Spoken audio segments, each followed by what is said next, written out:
Welcome to the Beautiful Kingdom Builders podcast, your place for redemptive conversations about gender, justice, abuse, and healing in the Christian faith. I'm your host, Reverend Ruth Perry.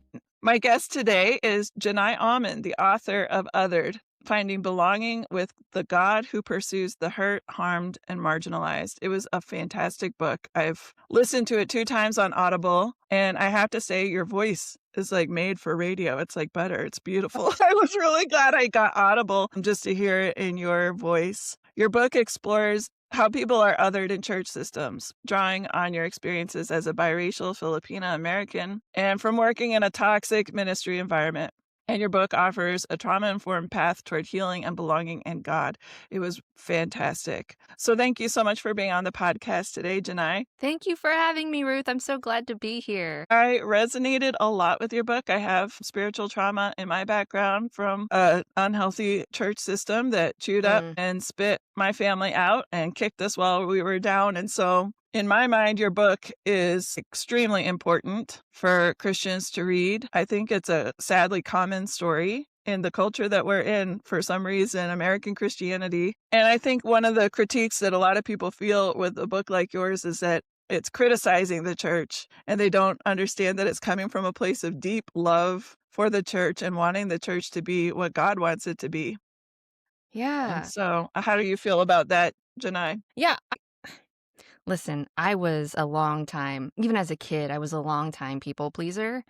And even as a church staff member, I was a people pleaser to a fault, detrimental to my mental health. And I think a part of my healing journey, and I think that includes I did a lot of, my own internal work before I wrote the book. That's what I recommend for all people. Do a lot of your own internal work before you write the book. I would say that I realized that you can please people all you want, especially in a church environment, and they will still subjugate you and subject you to horrible treatment. I do care about loving people, certainly. I don't know if you do Enneagram. I'm an Enneagram too, but I tell people I'm a 2 with teeth now because I needed my teeth to help me and to protect me. I'm okay with rustling a few feathers, but that's also because I think that is a part of what it means to be the church. So I am critiquing the church by and large. I am also a part of the church. And so some of the critiques are critiques of what I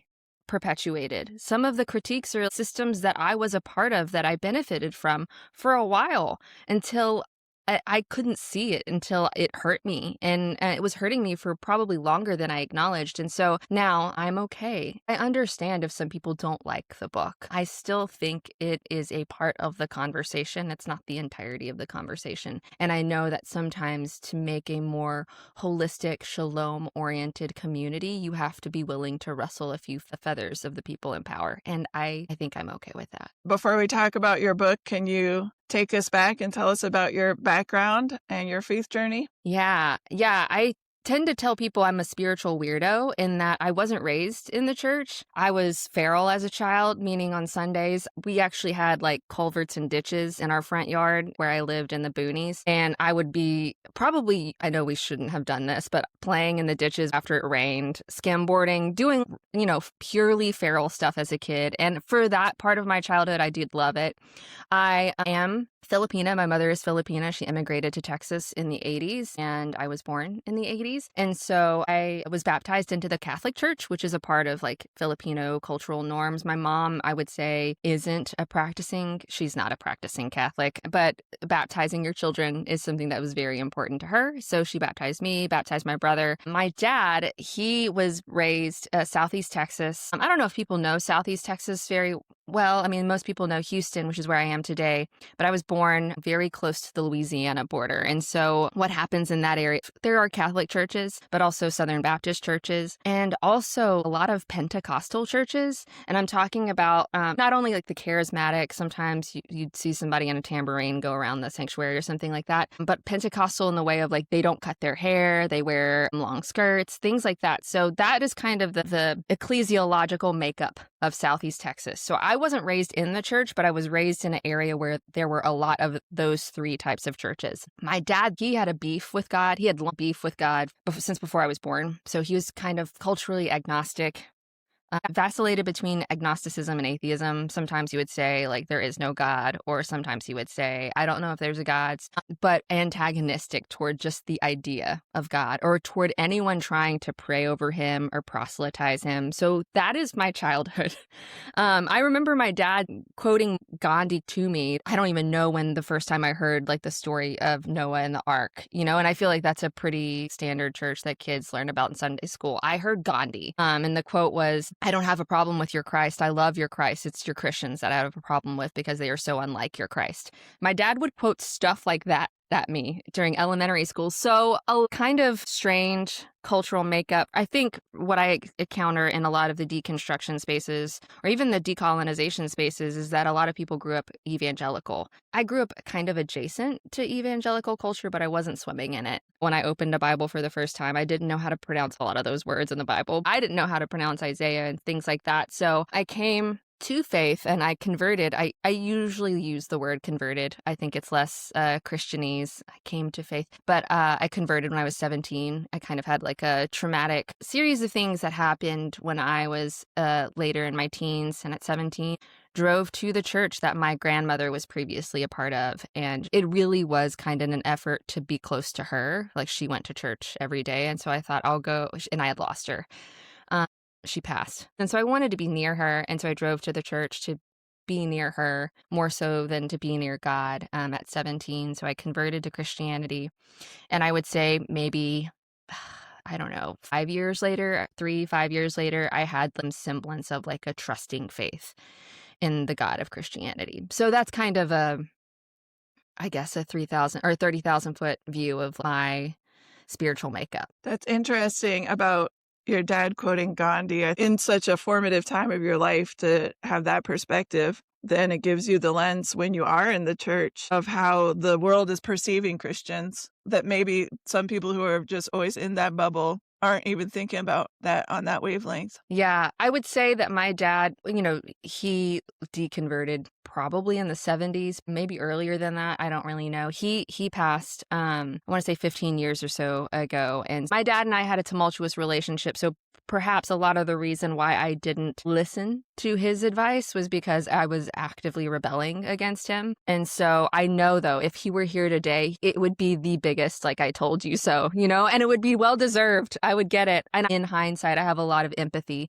for what my dad suffered and weathered and how it was connected to how his own wounds were connected to his church experience. So yeah, it's such a full circle moment for sure. So your book is titled Othered. Can you tell us who are the othered? I didn't want to name it an introduction. I wanted to name it an invitation. So the introduction is called An Invitation for the Othered. And I'll just read the first few sentences. This book is for the othered, the abused, exiled, excommunicated, scapegoated, and marginalized, the misfits, the grieving, and the angry, the shunned and forsaken. This book is for those pushed out of faith communities and for those on the precipice of making the hard decision to leave. Or maybe you haven't left at all, but you're quietly existing on the margins because you've been hushed and bullied into falling in line after seeing too much. The words of this book are for you who do not know how you got here or what to do next. So for me, the othered are the people who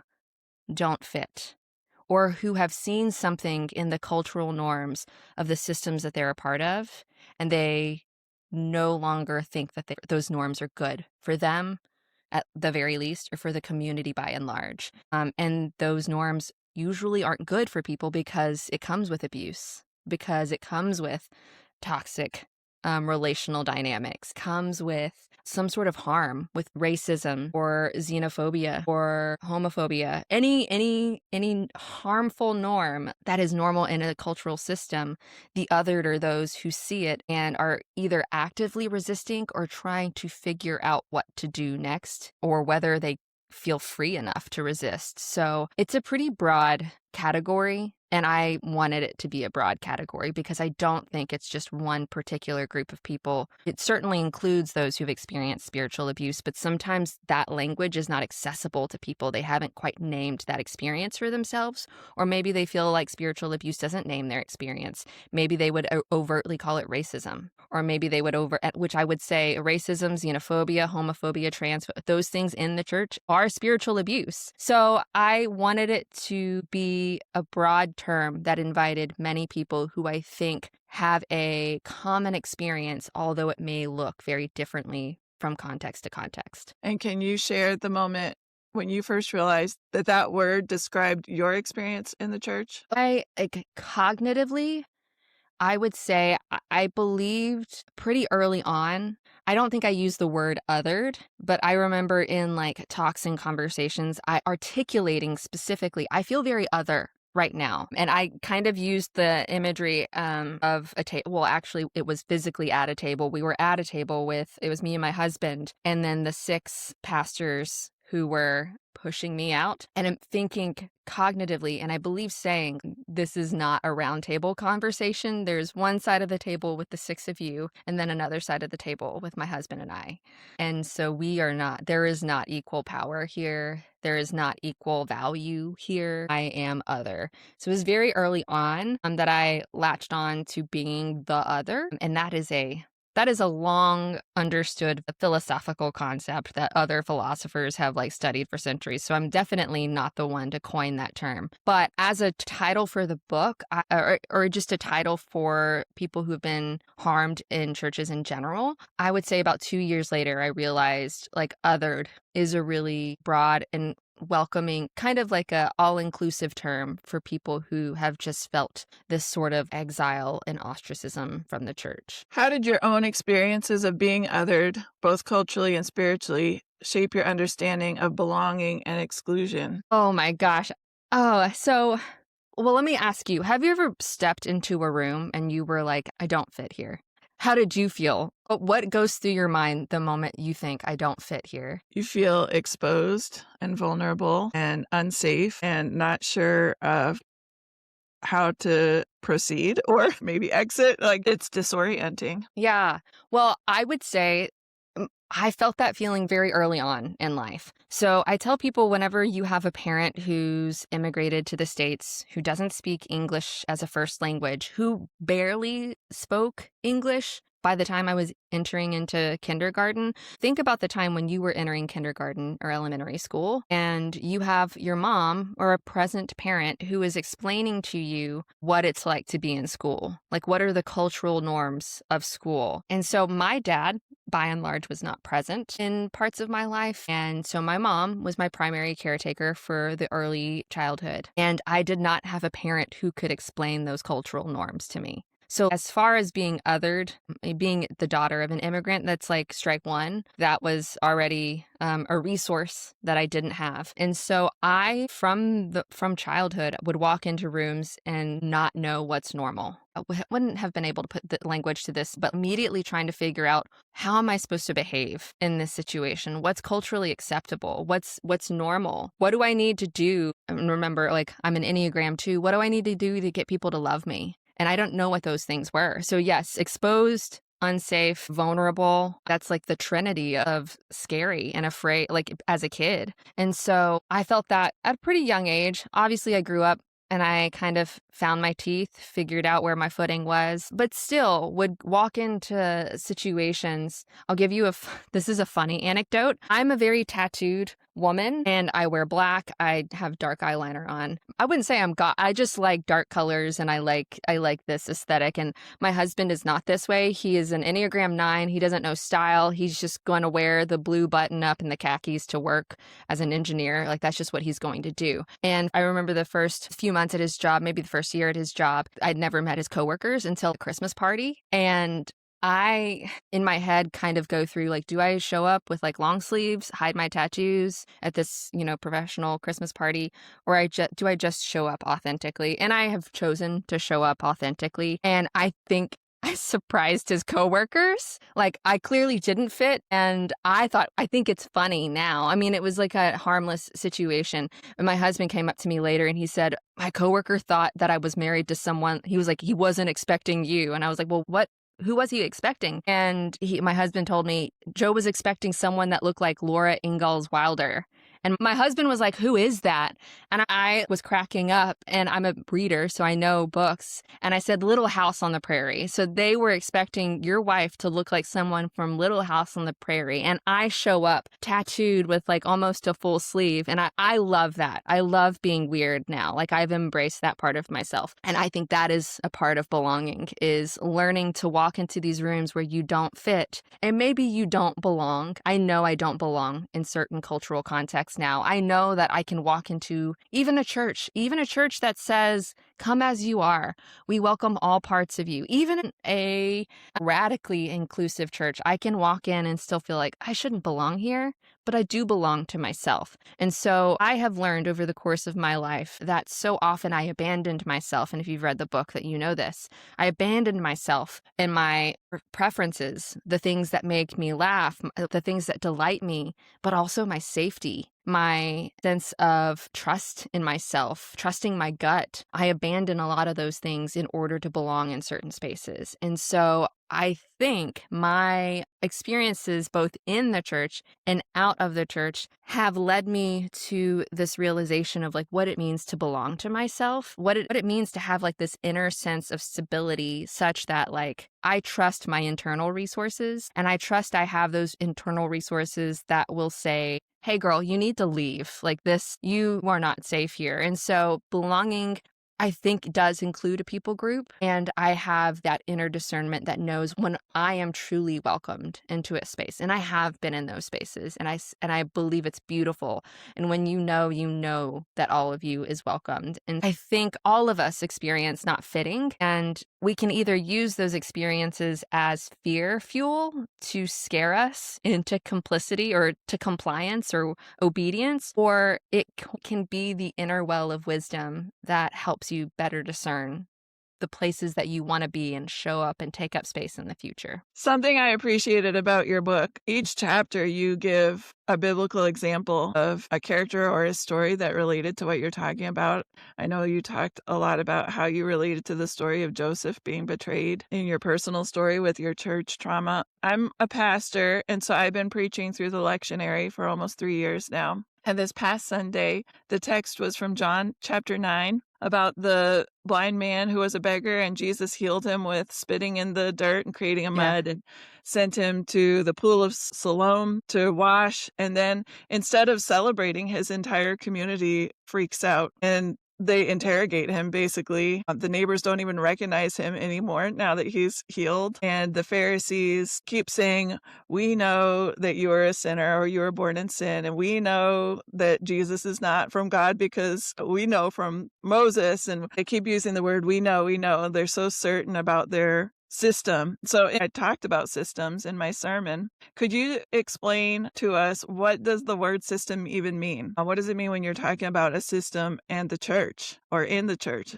And then how is othering a typical part of a church system?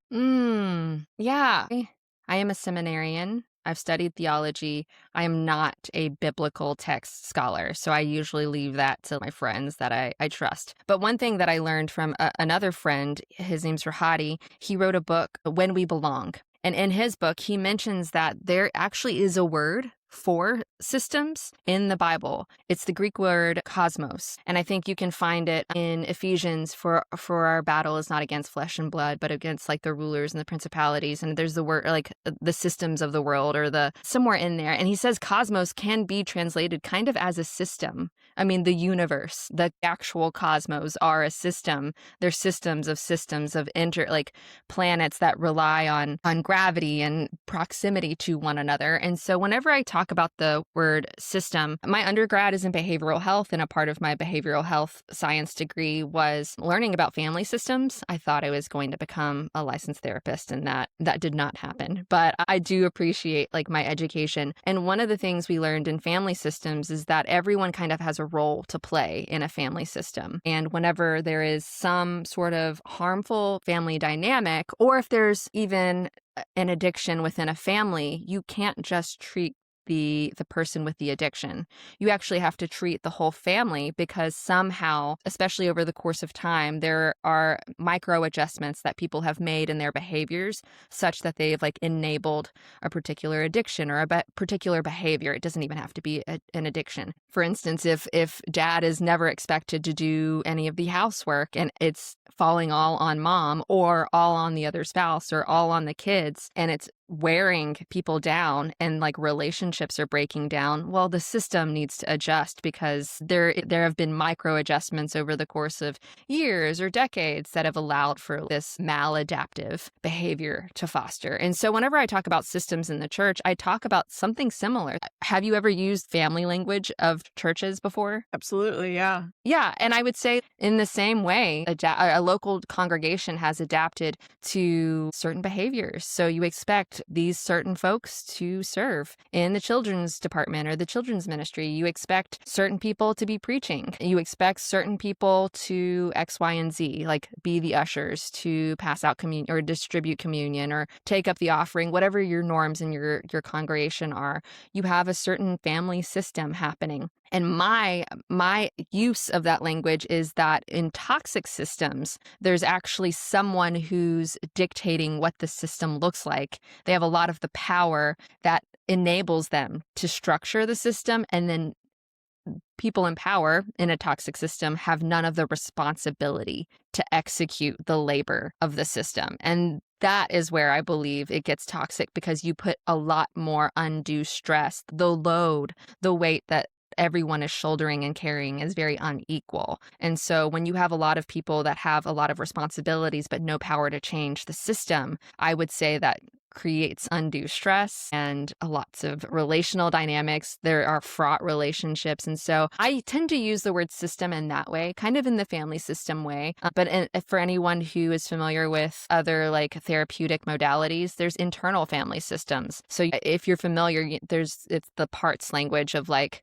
a part of me feels this and a part of me feels like. There's just a lot of moving parts in a system, particularly in a local congregation. In your writing, you talk about how churches sometimes cause harm instead of offering refuge. Why do you think faith communities struggle to recognize when they are harming people? I think they struggle to recognize that they're harming people because they haven't done the work on the front end to acknowledge harm is eventually going to come. Like they haven't done a lot of the proactive work of protecting the vulnerable. And when your cause of your organization, your mission statement or whatever is supposedly altruistic, and someone is bringing forward an allegation that they were harmed under this organization, and it goes counter to their mission statement, and their mission statement is probably in their bylaws. It probably is how they drive donors. And there's a lot of reasons why a church would not want to help like foster repair. And I will also say there are some churches, I believe, that are fostering repair. And I think a lot of them who are able to do that are acknowledging we needed to do work on the front end. Like before there's a crisis, you need to have a plan. Because if you try to construct a plan in the middle of a crisis, you're going to hurt a lot of people. So many, and I don't subscribe to this anymore, like the doctrine of original sin and we're all sinful. Like if you believe that, then you should inherently believe that you're going to, even if accidentally, even if unintentionally harm someone, then have a game plan. But those who, I think there's like an identity thing in churches. Again, it's the family dynamic of like, I'm a proud member of this church, and almost proselytize to the degree of like bringing people into this church. What does that do to my identity when the leader of this church has caused a lot of harm? It not only hurts the organization, but the identity of every member of that organization. It's almost too risky. And usually in enmeshed systems where like identity and groupthink is so enmeshed, it's hard to think that your altruistic, goodness, gospel-driven mission could actually hurt someone. And I think there are some people who do knowingly hurt others. And I think they also spiritually abuse their congregation in a way to manipulate them to perpetuate the hurt onto a particular victim. And also, I think that there are churches that are unintentional about their hurt, and they weren't wise enough to do the proactive work on the front end to mitigate risk and actually center the vulnerable, center the poor in spirit, center the pure in heart, the peacemakers. They haven't done the work of like, this is what it looks like for us to center these things. And I think it's just easier to just sideline the hurt person instead of actually doing the work of changing the system. How does power factor into church systems? And how can people with power other others? Well, and I think I mentioned this in the book. I don't think I elaborated on it as much as I would have liked because of space, but power dynamics change and shift. So I do concede in the book that some pastors can also be spiritually abused. I think some people erroneously think that I'm always attacking pastors, and that's not necessarily the case. I think some pastors are spiritually abused by other pastors. I also think that pastors in a small church context, and I'm talking like very small church context, congregationally run, meaning they vote in and out and they decide your salary. I think the power dynamic shifts to a more social power. So whoever has the power to change the system, the power dynamic is in their favor. Whether that's one man in a megachurch or whether that is a handful of congregants who have the financial pull to make decisions and to vote someone in or out. Because I know there are different church systems that do things differently. Some pastors are appointed, some pastors found their own churches and it is built around them. Those are usually centered on the pastor. And then there are congregational situations where the congregation has full sway, and maybe not all of the congregation, but a few members of the congregation has full sway. So power dynamics change. That's why I love the work of Kimberly Crenshaw. She's a Black woman who's, I believe, a sociologist. She coined the term intersectionality. Intersectionality takes into account of different power dynamics and among different groups. So, for instance, there is this idea that intersectionality exists between the Black community and the white community, but you need intersectionality to acknowledge that the difference between men and their power and women, and that is women on both sides of the Black and white spectrum. And so intersectionality takes into account all of these compounding identities of marginalization.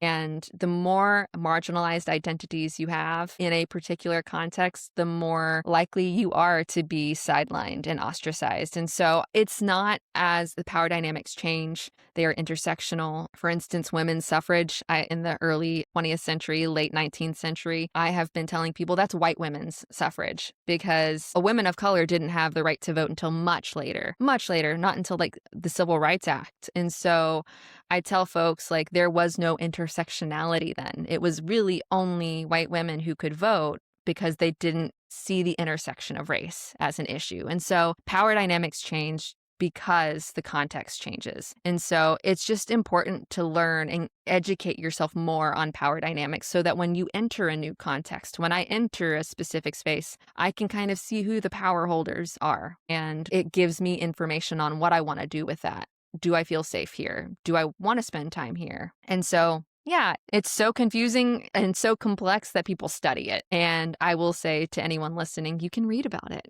And I write a little bit about it in the book. And on your Substack. What is your Substack? Yes, it's jenaiauman.substack.com. It's actually going to get a rebrand soon. It's going to be a very fun rebrand. It's like gentle and kind of orthodox, but then a little like spicy. I feel like that's kind of the niche that I've kind of made for myself, but I do write a lot on sociological power dynamics and the politics of respectability. Again, that is work done by Black women that I've learned from on the politics of respectability, how we all play the politics of respectability, and how I suspect that most people who don't have very much power in their context don't like playing the politics of respectability, but they feel like they have to. So yeah, I write quite a bit on that. And I invite people to join me on Substack. So you've talked about how systems protect themselves rather than the wounded. What are some signs that a church culture has become more invested in self-protection than in healing? There's this great work by a psychologist named Carl Rogers. I don't know if anyone's familiar with him, but he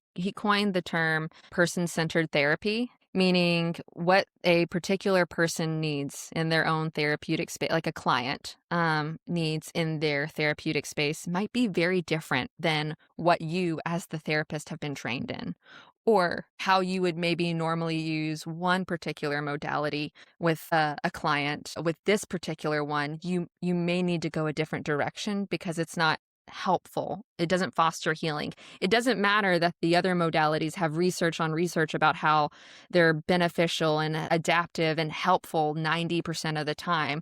If that's not true for this person, you can't go with the research, you go with the person. So I think in a church culture, they go off of numbers. Kind of like research. This is what we've seen when we preach on this. We have less attendance. We know that people show up the most on Easter and Christmas. So like a lot of the decision-making factors have to do with numbers, and that's quantitative. I was an engineer early in college. Obviously, I'm not an engineer anymore, but I retained some of it. But I did quantitative analysis, and that is strictly numbers. Like, what do the numbers say? But healing for a person is qualitative. Person-centered therapy is a qualitative treatment. What is the quality of care look like for this person in front of me? And sometimes qualitative treatment is very costly. It is not profitable. It takes a lot of time. It takes a lot of energy. And I will also add, we live in a capitalistic society, so we have a high emphasis on, pick yourself up by your bootstraps, and we tend to devalue people who are unable to pick themselves up by their bootstraps, let alone acknowledging the fact that some people don't have boots. And so qualitative care is very costly. It slows down the system. We always have a system. I'm reading actually from a writer right now. His name's Paul Kingsnorth, and he has a book that recently came out called Against the Machine. And he talks about how the machinery of our societies, the mechanisms of industrialization, of capitalism, actually don't see us as human. And when that machinery gets ingrained in the culture of the church, you see people who are hurting as obstacles that are in the way of the machinery of the church, and slowing down to care for them is a problem. The recent Knives Out movie, what's the name of the... Was it Wake Up, Dead Man? Yes, that one. Yeah. With Josh O'Connor as the priest, and they're trying to solve this mystery, and he's on the phone. I'm trying not to spoil it for anyone, but he's on the phone with someone who's like chatty Cathy. And for anyone who has worked on a church staff, you know that those people exist. They're just chatty, and sometimes you enjoy it, and sometimes they're in the way from getting you back on track with the investigation. And then in the movie, this chatty Cathy hits Josh O'Connor's character pretty hard with some real stuff. And if you watch his face, it switches, and he's like, I need to care for this person. And Daniel Craig's character, the detective, is like, man, like we were solving a case, and Josh O'Connor goes into another room to talk to this woman who's going through something legitimate and real, and cares for her. Like, caring for a person is costly. When currency exists, I think money is made up. We've created money as a system we've created, but time is truly like the only thing that like we have, and it's dictated away. And he gave his time, his presence to a person, even if over the phone, and it cost him some time on the investigation. And I think some churches aren't willing to take that time because whatever reason, whatever goal that they've created for themselves, not saying that an investigation for a dead person isn't important, because it is, but caring for the person in front of you, I think that was like the most Jesus-like moment, like positive portrayal of Christianity in a long time, and especially from the Catholic Church. And so I think that is a good illustration of like why churches sometimes don't care, is because people are in the way rather than being viewed as people to love and human beings to care for. Yeah, I love that movie. And I do think if you think about it, the American church today does run like a business instead of like a family, even though families can be dysfunctional too. But yeah, I mean, we've become the temple system instead of being the harbor and the refuge for hurting people that drew so many people to early Christianity. Yeah. And now we're just hemorrhaging people. And so many of them are walking away from their church experience with hurt and pain. And it's really heartbreaking to see that. Yeah, it is. It's heartbreaking. But then I also know, like, number one, I don't try to fix it. And I don't try to fix anyone in the book. But I also know, like, they've got to walk their own journey. And my hope for them is that they find something about themselves that they can reclaim along the way. Something that really often happens when someone has experienced harm or abuse, and then they tell someone else and they expect to be Be heard. believed. Yeah. A lot of Christians have a very hard time believing allegations of abuse. Why is it easier to disbelieve allegations of abuse and othering and harm? And then when someone is disbelieved, how does that affect them? Well, it's kind of like going back to the machinery language. It's easier to disbelieve them because nothing for the system changes. Like if I choose to say, I don't believe you, then the system can keep going. There's actually a Polish psychologist. He's a Polish Jew. His name's Henri Tajfel. He was in the concentration camps or maybe prisoner of war camps, but he fought during World War II, and he survived. He came out of that experience. He decided he wanted to study like in-group and out-group dynamics. And he eventually coined, I think with a student of his, social identity theory, meaning like how do we socially organize ourselves? And not only did he study that, but how can one particular in-group, like Nazi Germany, hate another out-group, like the Jewish people? And so he studied these things and how even the church was complicit. And a lot of it had to do with social identity, meaning who I am as a person is intrinsically tied to who this group is and how this group kind of congregates.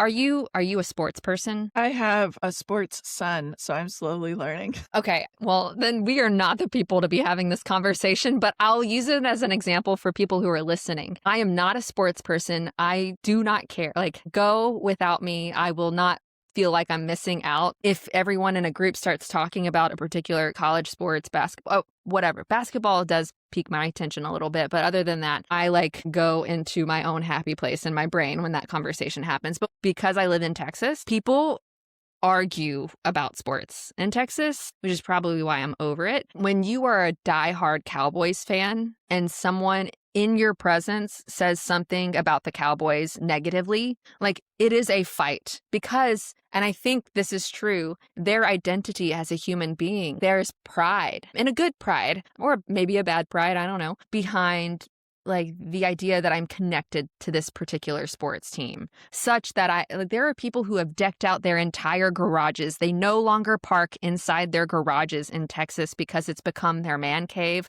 with their sports jerseys on the wall. I'm not even kidding. Like, this is like for real. And their identity is almost like to a core personhood level, interconnected with being a particular sports fan or team fan. I think something similar happens with the church. I think that's how you get Christian nationalism. There's something within the core of you that connects with this particular group identity, whether it's the values they say that they value, whether it's the sort of camaraderie that is established, how you laugh together, how you find quote unquote joy with one another. There is an identity aspect. And to Henri Tajfel's point, like there was incredible identity among Nazi Germans. And if you've studied World War II documentaries or learned all about that stuff, like you kind of know that Nazi Germany came out of a time when Germany was suffering after World War I, and then there was like economic depression. And so they were trying to survive. Nazi Germany identity, I mean, it was formed for many reasons, but it was appealing for a lot of people. It provided them security in a way that they needed security. And I think the church does something similar today. It provides us security for something within us that we need security for. And so when somebody comes up with an allegation that challenges the group with whom we identify, they are not only challenging the system just by making the allegation, it touches the people of the group, their insecurities, because that thing that they so desperately cling to, it's been destabilized by this allegation. And so it's far easier to say, we don't believe Emily anymore, or we don't believe John because he's not in unity with us. He proved that he was disloyal. That destroys a person. How much it destroys a person varies. If a person has a strong support system outside of the church, I think that they have some stability. But if the church, if that group was their stability and they've been cast out, it is detrimental. It is detrimental to a person's health. And that was the case for my family. Our families didn't live close to us. Our church family had become what I would have called our found family. And to be disbelieved was to be annihilated. I didn't know who I was anymore because that identity, again, it was an enmeshed identity that wasn't healthy, had been taken away from me. And so it is detrimental, for sure. Your work is deeply trauma-informed. How did studying behavioral health and trauma shape the way you approach faith and spiritual healing? Well, I think it's made me a space maker. So I'm not a clinical therapist like I thought I would be. I love having a lot of friends who are clinical therapists because I get to witness their wisdom. And then I am the recipient of just this tremendous multitude of learning. And so even with my education, there's so much I don't know. But what I do know is that trauma is complex, again, person-centered. We all went through the pandemic together, but it's affected us very differently. Some of us have very different lungs now. Some of us have very different X, Y, and Z now. And so my education, both in behavioral health, but also in seminary and exegetical understanding, it's made me more spacious toward different perspectives. It's made me less fundamental, like you have to believe X, Y, and Z, or if you don't, then you're not a true follower of the best way of Jesus or whatever. I don't do that anymore. I understand now also that oftentimes because of trauma and wounds and the pain, if you don't want to call it trauma, if you just say that you had a painful young adult experience, if you had a painful childhood, that religion and faith can be a stabilizing factor. It can not only be a true essence faith, it can also be a coping mechanism. And so it's just made me more spacious in understanding there's a lot that I don't know. And perhaps the best gift I can give a person is not more information or education. It's just to sit with them. And Ruth, that's exactly what Jesus did. He just gave wounded people, his time and attention. And so I actually realized that a lot of trauma information is found sometimes in just the way Jesus treated the marginalized and the oppressed and the wounded and the people that needed healing. And so it's just made me slow down and to resist the ways in which the machines of culture and the systems of culture have required that I speed up. Sometimes resistance is simply slowing down and paying more attention to the person in front of you. That's so good. I know a lot of people, when they experience church harm, they feel like they have lost God in the process along with their institution. How do you help people disentangle God from their experience of church harm? Yeah, I think how I would edit that question from a trauma-informed perspective is, does that person want to disentangle God from their experience? Because they don't need me telling them what they need to do or not do. I don't feel like I need to defend God. That's one thing that I've learned is God is so big, also not a man, so I'd try not to use he pronouns for God. God is so big and so much more grand than we could ever realize. I don't think God needs Jenai Auman from Southeast Texas to defend God when people are angry with God. So my question is really what do you want to do with your faith? What do you want to do? Where do you want to go? And what do you want to process?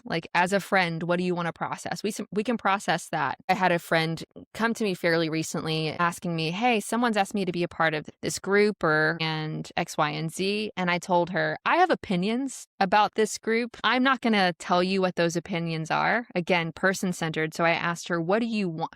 What sort of person do you want to become? And could these people be a part of that? Or if you envision yourself living your best life or flourishing, what does flourishing look like for you?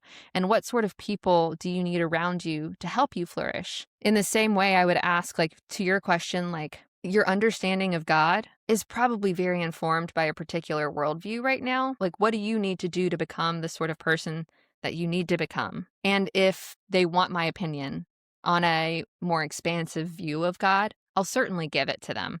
One of my professors, he was quoting someone else, he said, you can't teach someone theology in the middle of a storm. So if someone's going through some stuff, real life stuff, you can't try to throw deep theology that requires space to think about and process. You can't give that to them because they don't have space. They're containing too much in their story. They don't have space in their container for theology. And so my responsibility is just making space for them. And if there is one day space in their container to talk about theology, I certainly will do that, but I wouldn't impress that upon them.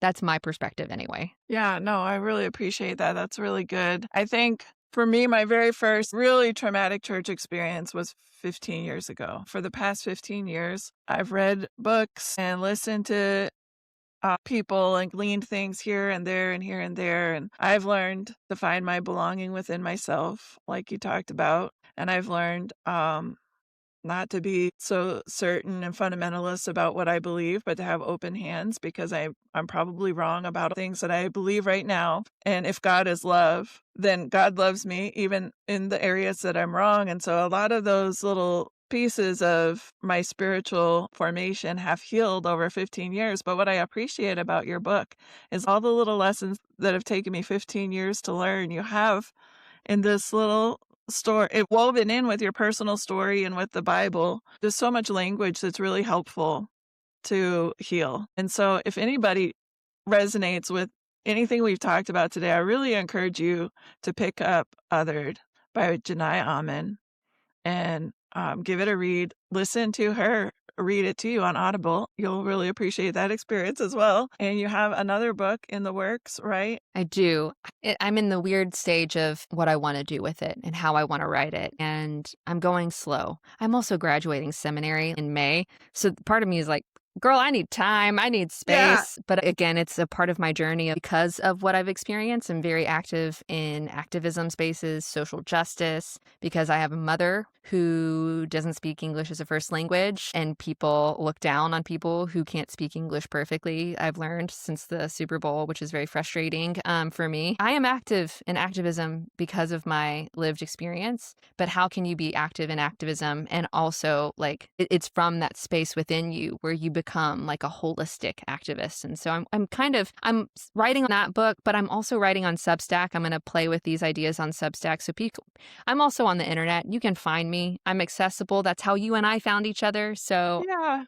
I would love to connect with people. I am on Instagram too, but primarily heading over to Substack. Yeah. I think it was what you wrote after the Super Bowl that I was like, oh, I got to get her on my podcast. That was really good. And then I listened to your book, and I'm just so grateful that you have spent this time with me this morning, Jenai, and that you've created this really excellent resource for people. And I hope that even if you don't resonate at all with this language, I hope that you read it, because you never know when you're going to be at odds with the system that you're in. I mean, it's a tenuous situation where you could be ejected at any point of departure from the social norms of that system.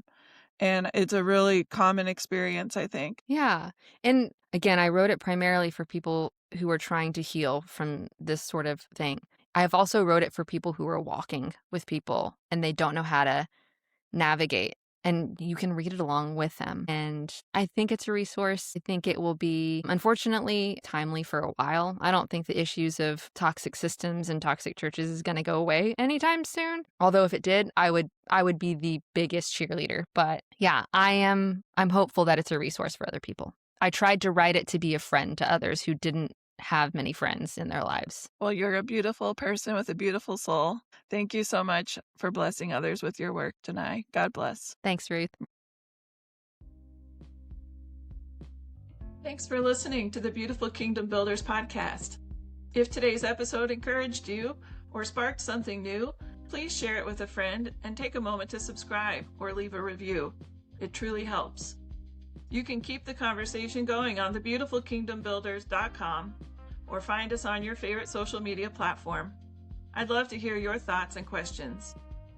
I'm Reverend Ruth Perry. Thanks for joining me, and may grace and peace go with you this week.